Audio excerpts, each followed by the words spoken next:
Ayan, class. Good afternoon sa ating lahat. This is our next topic for physics. Etong topic na to is, sayon lang siya if i-compare natin sa mga past topics natin because this is literally substitution, no? You just need to know our formula, then substitute lang natin yung ating mga values, then calculator.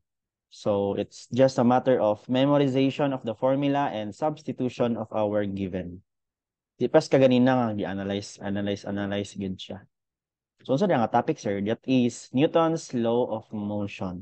So kaning topic na rin nagaikot ta kay Newton. Okay, Isaac Newton. So based sa iyang study no, sa iyang pagka-genius, nakabuo siya tatlo ka fundamental laws of physics of specifically sa motion. So formulated by Sir Isaac Newton in the latter part of 17th century, these laws can be stated as follows. First law, a body acted on by wala. Net force has a constant velocity which may be zero and zero acceleration. Ibig sabihin, if we have a moving object or we have an object nga wala ga move, it will stay as it is kung wala tay force nga gi-act sa iyaha. So, nana siya. Kung for example, the body is moving, mag-stay lang po siya nga constant iyang velocity. Pag applyan daw nato siya force, mukusog iyang dagan or muhinay. So, unless otherwise acted by a force. So, ibig sabihin, the summation of forces, kanang kaganina, no? Diba, summation of forces ta is equivalent to zero. So, ibig sabihin yan, the body is not moving. Diba? Kanina, diba, nag-summation of forces ta? O, sa nakuha nato na yung value.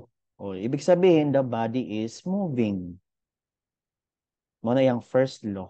Second, if a net external force acts on a body, the body accelerates. The direction of acceleration is the same as the direction of the net force. Same kaganina sa itong example, no? Di ba, gipa-search. Gisolve na to ato ang resultant force. Yan nakabalot nga sa third axis, di ay siya padulong. So, munang direction. The direction of your force is the direction of your motion. So, pwede daw na to siya makuha if meron tayong mass sa body times its acceleration. No? So, the mass of the body times the acceleration vector of the body equals the net force vector. Pero kaganina, ang gihatag no, sa itong topic, last topic na to is puro forces. Karon is gadula na ta sa ato ang mass o sa acceleration. Okay? So mass is in kilograms ha. Force is in Newton or kilonewton. Acceleration is in meter per second squared. M is mass, A is acceleration. Okay. Sige, padayon ta. Nasaan na ta? Third law. The forces of action and reaction between bodies in contact have the same magnitude, same line of action, and opposite sense. So, ang pinaka okay ani nga example is katong ginatawag na to gani nag-normal force, 'di ba? So I have said pag natay weight, no, nakatulak sa iya ha, normal force po siya. So ibig sabihin kung kita kag wall, mata. Natay poste, kita ka ng poste. Kung magduot daw ka ana no, apply na tog force. Na nasa na duot ng poste. So pag apply kag force ani for example 5 newtons, 'di ba? Makita nimo medyo gaguof pud imong kamot. That is third law of motion. Ibig sabihin, the wall itself, the column is exerting the same amount nga imong gina-exert sa iyaha. Uy, may pani siya man, no? Kay mo balos. Ang uban diya, no? Effortan nimo. Tsak lang na. Ana ato ang third law. Anything nag-act no, sa surface nga force, mobalos na siya og same magnitude but opposite in direction. So for example, nag-push ko sa yaha pa right side, syempre si wall nag-exert pod sa kuha pa left side. So, mo na ang third law of Newton. Newton's third law. I hope nasabtan, no?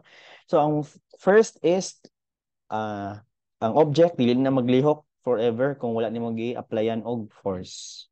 Second is, maglihok atong object, no? Ang iyahang force ana is equivalent to the mass of the object times its acceleration. Third law is, kung sa'yo mong i-act sa isa ka bagay, magbalos pud na og same magnitude but opposite in direction. Mo na ang atong law of motion. Next is, under ni siya kay third law, no, si Newton's law of gravitation. Ito yung sinasabi ko sa last mga past topic nato na this is the reason why we have gravity, because we are attracted to Earth's mass. What is called as Newton's law of gravitation. This states that the two particles of mass m and m. Do lagi na ka m, sir. So m is do man ka mass. No, pwede na to ni label as m1 o m2. Ay na lang siguro, no. Mass m1 and mass m2. Kay libog man ning capital og small are mutually attracted with equal and opposite forces F and negative F. Ngano negative F man, di ba? Negative F states that kuan siya, baliktad iyang direction sa F. No, of magnitude F itself. So pag tinawag natin yung class, universal gravity, that is 6.674 times 10 to the power of negative 11 Newton meter squared per kilogram squared. Muna yung unit. Okay? So, kailangan na ninyo memorize. Dili man ni kilogram squared siguro. Murag nagpataka lang magsulat ani. Ako din nag-type, no. Murag ko ani siya class. Second squared. Edit ko lang, ha. Wait lang. Gravity is meter per second squared. Tama dahil siya, tama. Tama na siya nga unit. Newton meter squared per kilogram squared. Or pwede po siya na meter per second squared. Di ba pa ang Newton is 1 kilogram meter per second squared. So pag i-times ni 1, ma-cancel out siya, mabilin is meter per second squared. So para sa na, no? Pwede sa duwa imong gamiton. Pang cancel out man gud siya class. So mas okay gid gamiton sa nimo si Newton meter squared per kilogram squared. So dapat i-memorize na ninyo na, pero siguro para di mo kayo maglisod, kung mag-quiz ta ihatag na lang siguro nako, no? Pero kanang 9.81 dapat i-memorize gina, ha. Pero kaning gravitational nga acceleration ihatag na lang siguro nako kay lisod i-memorize. Okay? So M1 is mass of object 1, M2 is mass of object 2, and R is the radius or the distance between the two objects. Anaha i-memorize palihog. Ganina mo na atong formula. Force is equivalent to 0 pag wala tay force, no, pag atong object is at rest or constant atong velocity. Force is equivalent to mass times acceleration if the body is moving. Tapos third one is kani, no, G times M1 times M2 over R squared. Okay na. Sige, proceed na ta sa atong problem. As I have said earlier, no, paano siya? Kanang medyo sayon. Kay substitution lang ta diretso sa formula. Okay, number 1. Two people are pushing a car. The mass of the car is 1,850 kilograms. One person applies a force of 395 Newton in the opposite direction. Find the acceleration. Uy, kulang ni siya class. Find the acceleration of the car. Wait lang. Give me 1 minute. Okay. Kulang ato ang problem. Kulang og, di ba duha man to sila kabuok. Kulang siyang force sa second nga person.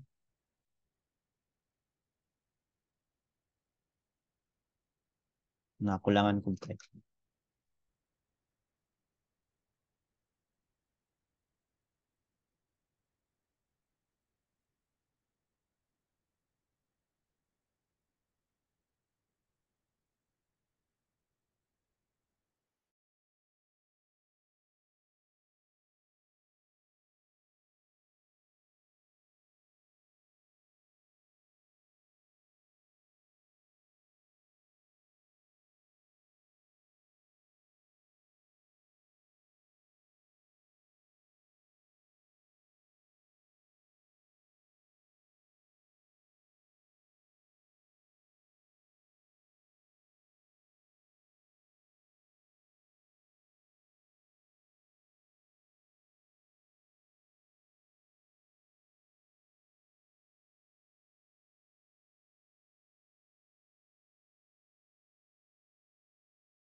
Okay? Lang. Kaya na-short din akong type. So, ulitin natin. Two people are pushing a car. The mass of the car is 1,850 kilograms.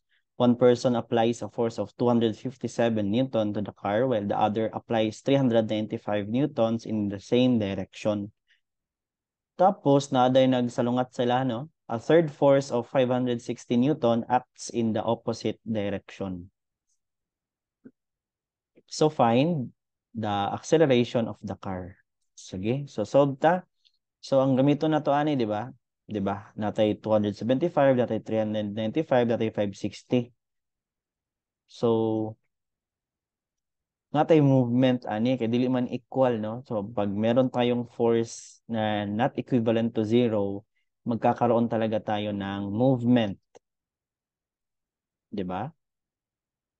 Problema ang acceleration nato. So, based sa ato ang second law of motion, no, the summation of forces na ina-apply mo sa isang thing or isang bagay is equivalent to the mass of that object times its acceleration.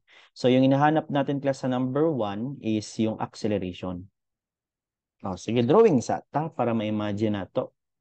Para no, ma-visualize nato. For example, natin car, ako kariton lang. Dayaan, no? Car game og box. So, natin surface, for example. So, naday do ka tao na nag-push sa car, no? Ang mass of our car, M, is 1,850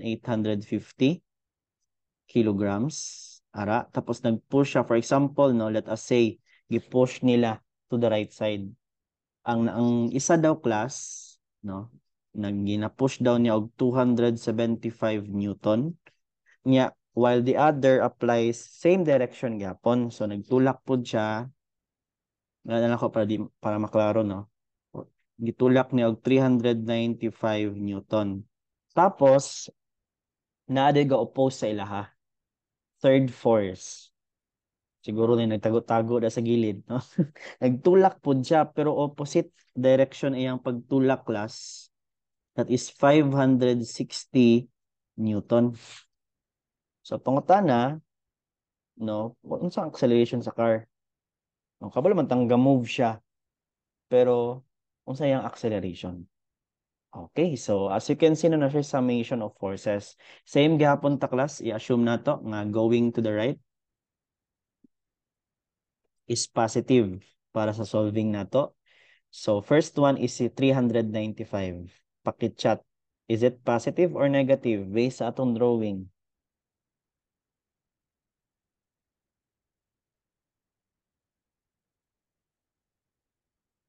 That is positive, no? So, sa unahon sa nato si summation of forces, ha? So, positive 395 Newton. Next, how about si 275?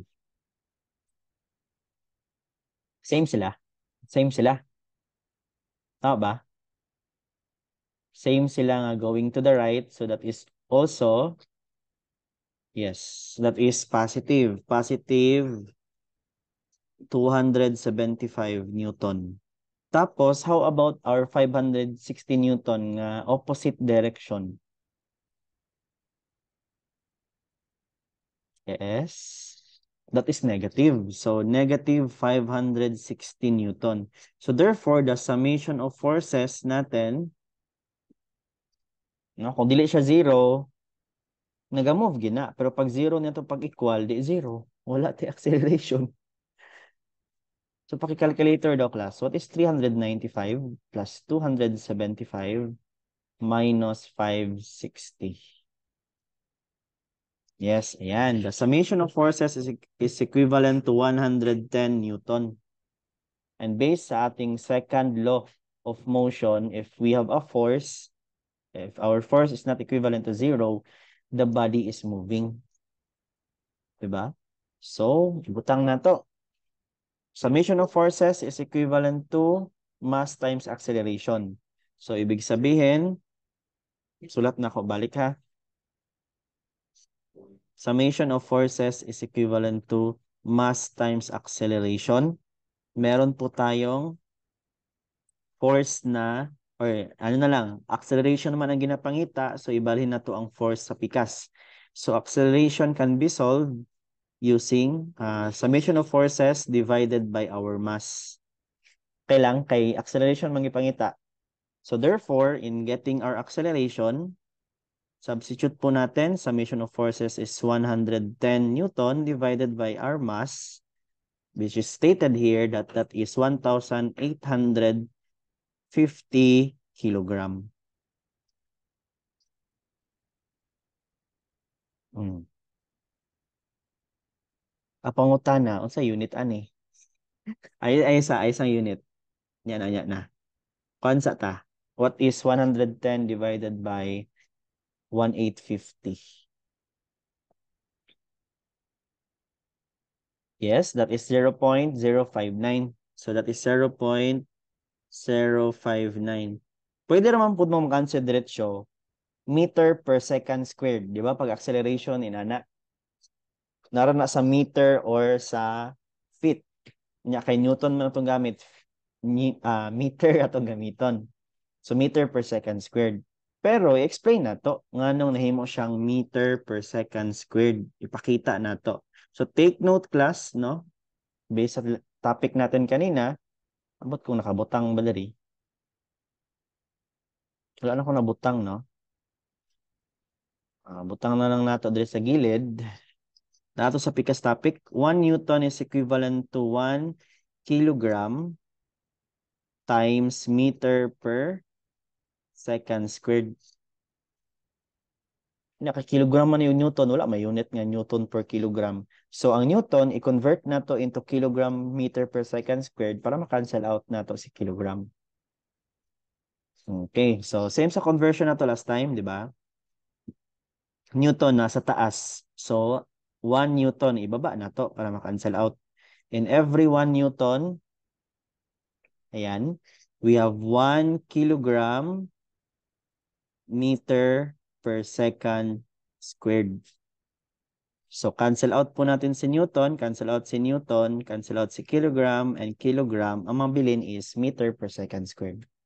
So, muna explanation, ana. Pero kung nagdali ka, sugot raman gyapon ko. Madiretso ka meter per second squared. Ang kanindot manggod pag mag-unit check ka, class.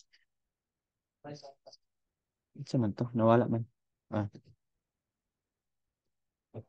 Ang kanindot manggod pag mag-unit check ka is ma-assure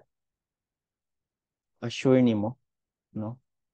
Ma-ensure nimo nga tama, assure. Na tama ang imong pag-solving. Okay? So, this is our final answer. Okay ba? Ana ha? Summation of forces is equivalent to mass times acceleration. Kasi meron mga example sa book nga force equals mass times acceleration. What if tagaan kag tulo? Maratol ka. So, i-summation lang nimo. I-set nimo nga going to the right is positive. Tapos, ipang-add nimo ang pwede i-add. I-subtract ang dapat subtract. O, type K sa atong chat box. Para mag-proceed ta sa atong example number 2.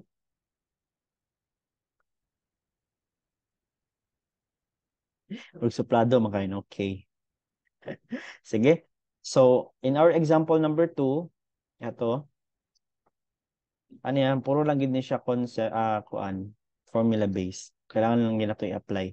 What is the magnitude of the gravitational force that acts on each particle, assuming M1 is equivalent to 12 kilograms and M2 is equivalent to 25 kilograms and its R is 1.2. So, ang gagamitin natin na formula no is yung universal natin na gravitational force, which is F is equivalent to G times N1 times M2 over R squared. So, para mas ma-imagine natin, class, drawing siguro na to, no? So, for example, natay isa ka body, diba? And another body, for example, dako siya. Na. So, diba, sabi ko kanina, kahit hindi ninyo ramdam kasi napakaliit niyan, pero we are attracted from each other. No? So, therefore, na ay pulling force, napod siya ay pulling force with each other. Ano na, class, di lang mo ma-feel kay gamay mo kayong answer, ani. Pero kanang sa kita, mismo og ang Earth, mo na ma-feel ni mo, nga pag moambak ka, mabalik ka sa Earth, kay ma-feel gini mo ang gravitational pull mo ng gravity. No? So, this is our mass 1. This is our mass 2. No, tapos mo na yung R or yung ating distance from each other. R magud yung gamit, murag radius ba? Para. Okay ba? Sige, naman po sa taas, din na ako isulat balik ha. So, therefore, lagay natin dito, tapos natin G, which is a constant, no? That is 6.674 times 10 to the power of negative 11 Newton meter squared per kilogram squared. Na, double check na to. 6.674. Okay, kana. Tama gid ni ganina. I-delete na lang nato na.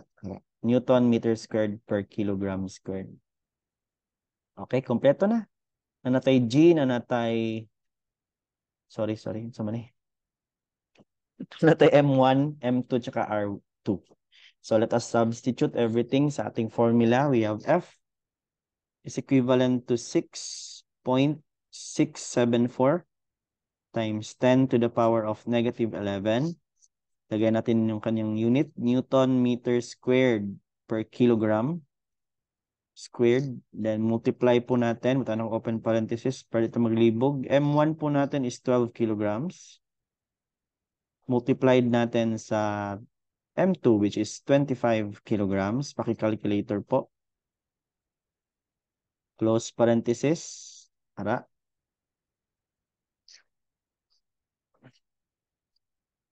Okay, move lang na ako na ha. Ma-move man ako na. Divided by R squared. Ang R po natin is 1.2 meter squared. Paki-calculator. Move lang na to.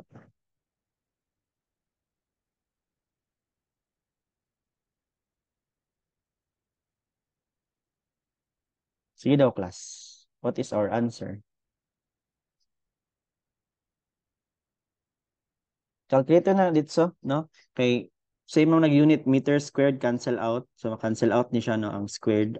Buti kay pag squared, mas squared man guna siya. Kani ma meter squared man na siya. Cancel out. Tapos kilogram squared cancel out kay kilogram tsaka kilogram. So ang mabilin is Newton.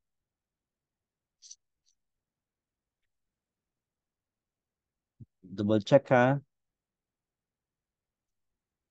1 point pila.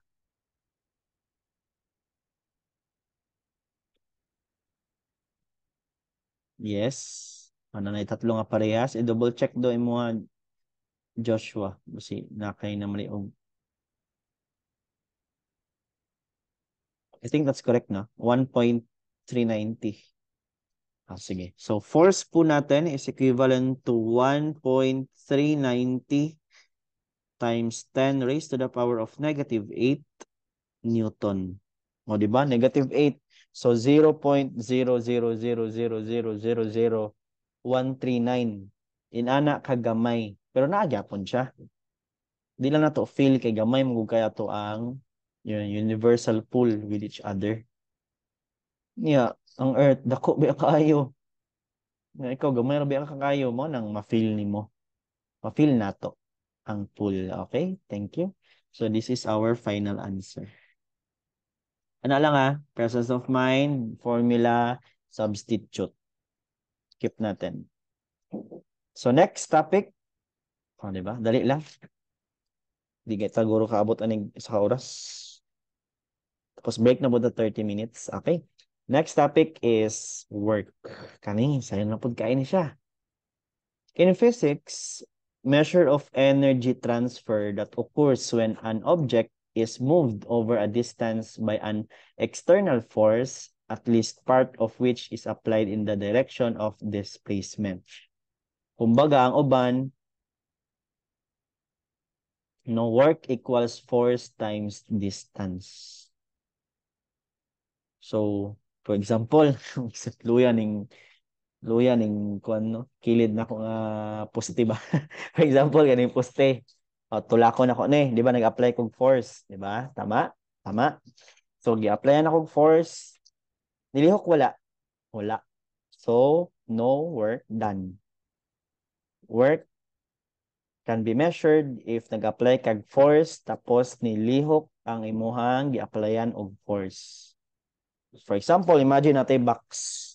Virtual. Natay box tapos gi-push na ko siya. Tapos nag-move siya og 0.5 meters. So mo nang work done. Force nga akong gi-apply og ang 0.5 nga na move sa ato ang box.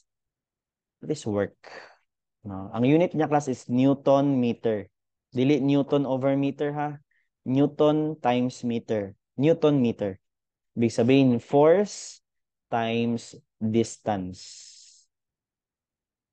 Okay, so dapat ang relationship sa force tsaka distance is parallel from each other.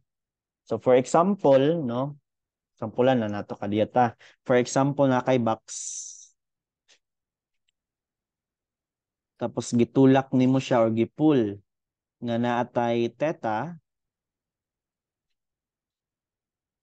Nya mo nimong surface. Tapos after some time magkanta, no? Nilupin. ay, ay lang na imagine na lupad, grabe. So, ano, gitulak nimo siya tapos nag-move siya diri displace siya ba? Siyempre, same gyapon tong force nga gi-apply na-drag lang siya. So, mo ni ato ang distance. Ano niya, kay by definition is force tsaka yung distance must be parallel from each other.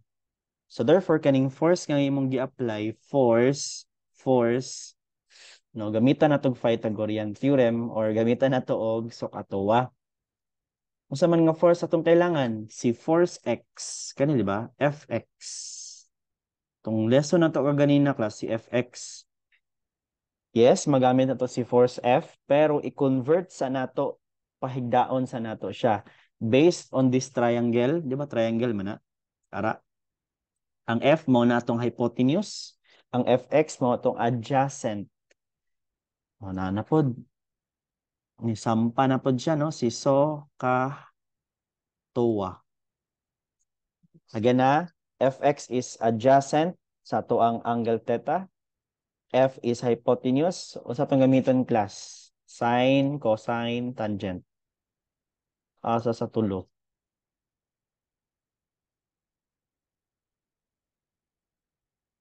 Yes, cosine. So, ibig sabihin, kaning formula na to dria is work is equivalent to Fx times distance. Dapat parallel sila. Parallel with each other. Tama ba kung spelling parallel? I-search siya. Correction ko sa GC, sa chat kung mali akong spelling. Okay, so parallel siya class. Ang distance ug ang force. So therefore, kung F ang ihatag nga naa siya angle, yes, sabi ninyo cosine, that's correct. 'Di ba? So cosine of angle theta is equivalent to our Fx divided by F, tama? So i-transfer na to sa Picas, Fx can be solved using F cosine of theta. Mao nang formula na to. W equals F cos theta times D. So pasabot ana, dapat parallel lang siya. So kung gitagaan ka og force nga walay angle, no? If angle is 0, mo ning F times D lang siya. Ibig sabihin pag F is equivalent to 0, ang F ni mo literal nga nakatagilid, wala siya nakatagilid, naka-horizontal siya. So that is F times D. Okay ba? Na? So therefore, Newton meter is also called as joules. Joule is work done on ang iyang unit. So F is force, D is distance, angle theta is in degrees. Ano lang ha, kay lain tang siguro tag-discuss og formula niya, wa kabalo sa gikan. Dara sa gikan. Parallel dapat, so gi-cosine nato. Sige, proceed po tayo sa ating next example. Find the work done by a 45 Newton force in pulling a suitcase at an angle of 50 degrees. Okay, drawing na to. For example, na kay suitcase ay nakatagilid. Erase. Namo na itong surface. Ikaw kay suitcase man nakatagilid kumbaga. Nailigid. Di ba? Tapos gipull ni mo siya. Para. This is our horizontal nga axis. So gipull down ni mo siya og 50 degrees. Extend ko lang kasa yung arrow.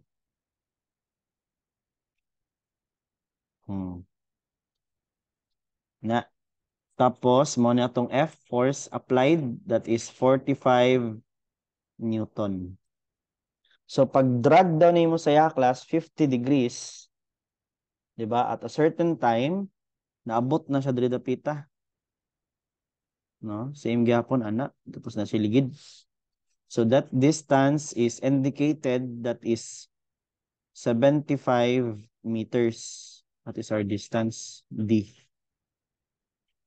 So, ang pangutana, find the work done. Okay? So, same ganina, no? Ang formula ginato is work is equivalent to Fx times D. Wherein, dapat parallel sila.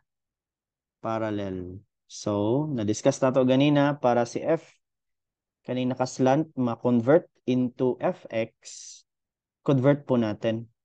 So, imbes na Fx, may mo siyang F cos of theta. Substitute na to. W is equivalent to F. F po natin class is 45 Newton. Cosine na to, angle is 50 degrees. Tapos multiplied by our distance, which is 75 meters.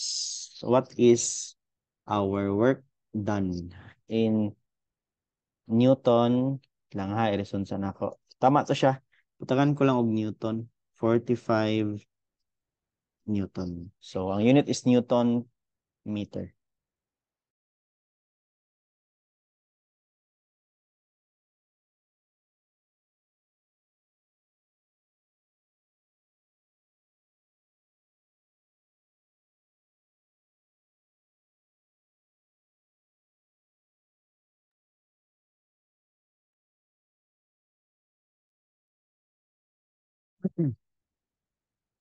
Pila.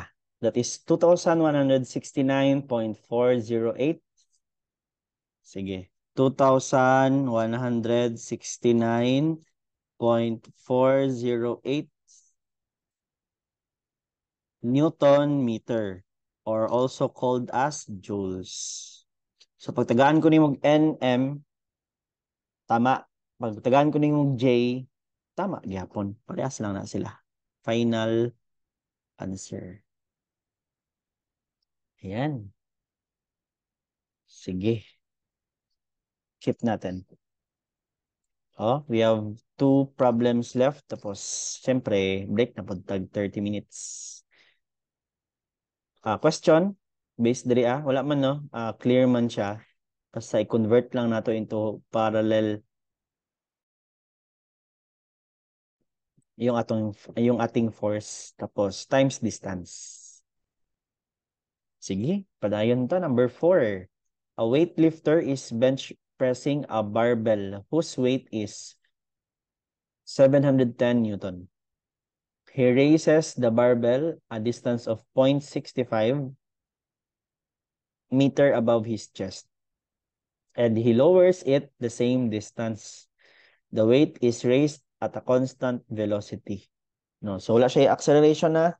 Exercise naman yung taan eh. So, ginasa lang niya na nakahigda siya. Nag-bench press. So, constant velocity. The weight is raised at a constant velocity. Pag constant velocity, wala tayo acceleration ha, 0. So, dili ni force equals mass times acceleration. Work done niya siya. Determine the work done of the barbell by the weightlifter during, number 1, the lifting phase. Number 2 is the lowering phase. Sige, drawing siguro na to class, same kaganina.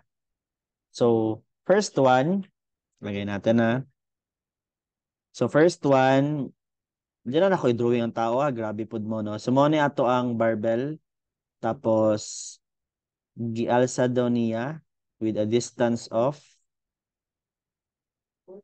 0.65 meters. So, gisaka niya up to diri ang point, no? So, na diri atong barbell. Na, naggamay man. Pero sila na, oh, wala siya. Tapos, wait, ay, oh, gisaka. So, lifting phase. Mo pa rin lifting phase. O yan na lang lowering phase, no? So, tapos ang weight daw sa ato ang barbell is, weight is equivalent to 710 Newton. Newton. Tanawa ha?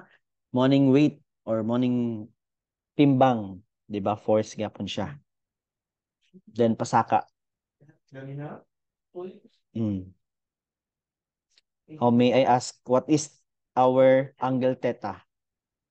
Morning distance ha? Di ba parallel man na sila? Tama? Oh, tagalan mo clue. Parallel siya. Pila tong angle theta? Na ba siya pagka-inclined? Pila? One. Pila?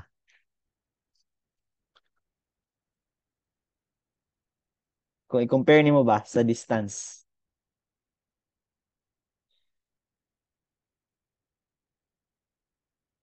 Wala? Wala mo tubag? Any wild guess? Tanawa oh. Oh, nakatindog. Sa katindog po, di. Naawala. Oh, same lang. Ibig sabihin, wala. 0 degree. Di ba? O, di pa sa ano ba? Distance, ana, 75. O, naka-inclined man siya sa distance. 50 degrees. Pero kaniyang distance na to is pasaka man. Nya, to ang force is pasaka pod. So, therefore, our theta here is 0. Letter A sa ta ha.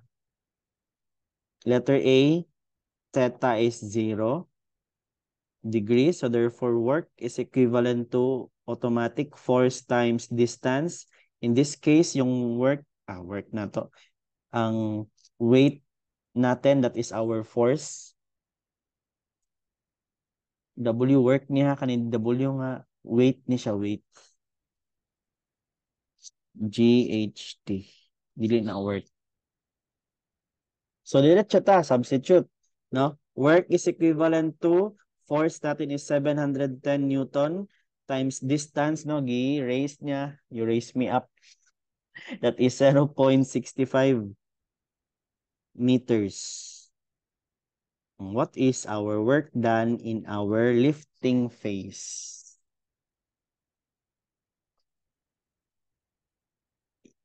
Yes. 460. Mali lang siya. Time mo lang. Na-typo. 461.5 Newton meter or also called as joules. J. Final Huey. Final answer. Manata. O, letter B ta. Pag naano daw siya sa taas, muna maghubog. Naan siya sa taas. Tapos, pababa ang motion. Lowering phase ba? Siyempre, para same gyapon distance, di ba? 0.65 meters. Siyempre, same gyapon ang weight. Alam mo, maglahi ang imong timbang, ana. Oy, same gyapon ang weight. Ala. Nalahi lang siya pababa. O, sa letter B. Pila tong angle. Kung i-compare nimo sa atong distance, pila class? Yes, zero gyapon. No, alam mo magwara-wara siya kuya po na ning bodybuilder oy kay ora magwara-wara man mag-alsa. Zero gyapon no uli angle. No, kay compare nimo sa distance. So therefore 0 degree gyapon, nagpabalik-balik lang ta ani. Same gyapon ganina. Work is equivalent to force times distance. Substitute natin, work is equivalent to, man ang gamay atong weight. So, mo gyapon 710 Newton times 0.65 meter. So, work done is equivalent to 461.5 Newton meter or also called as joules. So, this is our final answer. Okay. Okay, kaayo.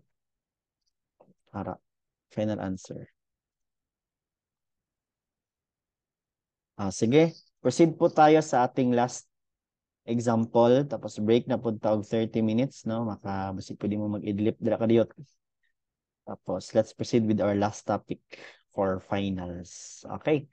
So meron po daw tayong 120 kilogram crate on the flatbed of a truck that is moving with an acceleration of 1.5 meter per second squared along the positive x-axis. The crate does not slip. Ibig sabihin, paglihok sa atong car, wala daw na slide ang atong crate with respect to the truck as the truck undergoes a displacement whose magnitude is 65 meters. What is the total work done on the crate by all the forces acting on it? So, kani gisagol, no? Total work done, pero wala pa tagitagaan og force.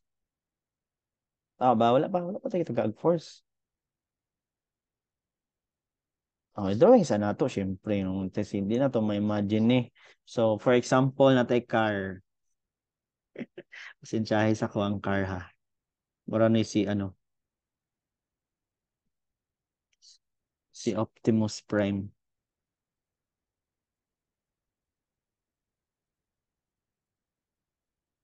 Oh, kuyawa na. Oh, eight-wheelers. Ano sana? Eight-wheelers ba na?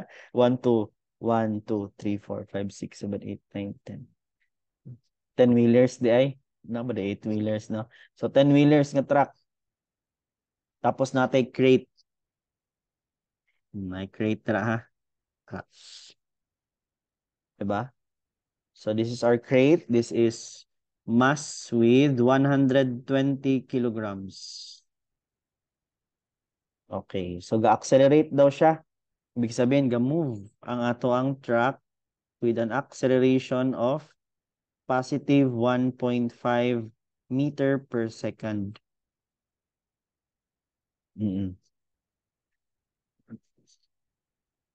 Okay? No? So ga-move siya.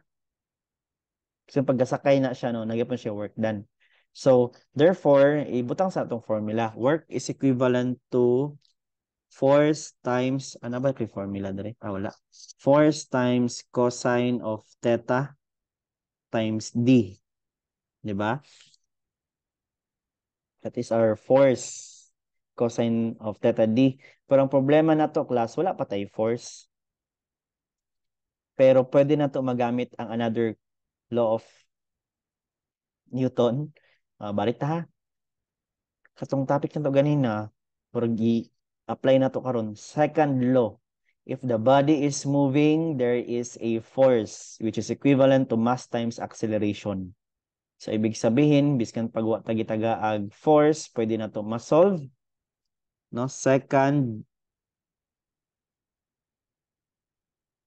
law of motion states that summation of forces is equivalent to mass times acceleration. Dra ta mga what og force. Kaya kung tagi-tagaag force. Tama? Mo na. Nagsanga-sanga na ito ang topic. Dili ibig sabihin nga ani, hindi na ito magamit tong last time. So, therefore, summation of force is equivalent to mass. Ang mass po ng ating crate is 120 kilograms. Then, the acceleration of our truck. So, kung sa acceleration sa truck, mo po to sa crate, kaya nakakabit good siya. Di ba? Yes. 120. Say 120. Ay, answer naman yun. Wasak, mazad ta ninyo eh. Yes, that's correct, no? 1.5 meter per second squared. Yawa, mga bataan. Ano, may answer na yun. So, summation of force natin is, yes, that's correct, 180 kilogram meter per second squared.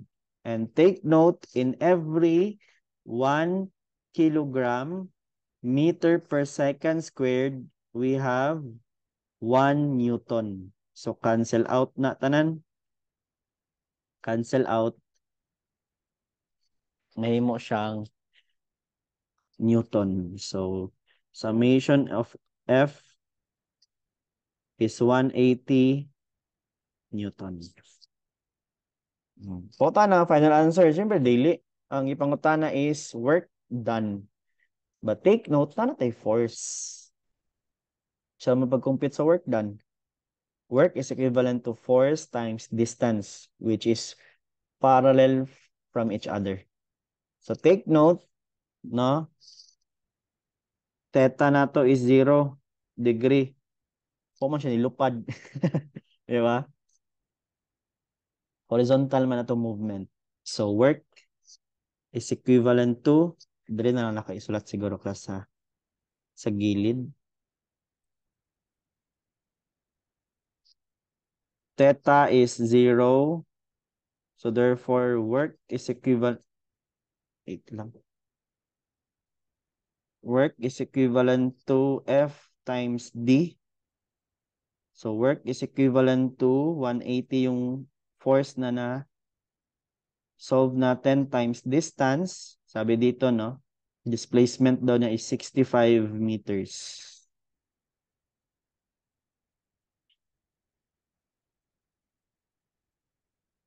Hmm. Pakitubag class. What is 180 Newton times 65 meters? That is 11,700. Yes, work is equivalent to 11,700 Newton meter, or again also called as joules. So ana ha ay pagnumo sir, wa man may tagaan ni mog force. Isulat na lang ang mga formula nga pwede magamit. Work is equivalent to force cosine theta d. Ang force pwede na to makuha. That is mass times acceleration because our body is moving. Si Optimus Prime is moving. So, gikuha na to da ng force. So that is our final answer. Okay, so I think that's it for this session. Thank you again, class, for listening. See you sa ating next or last topic for prelim.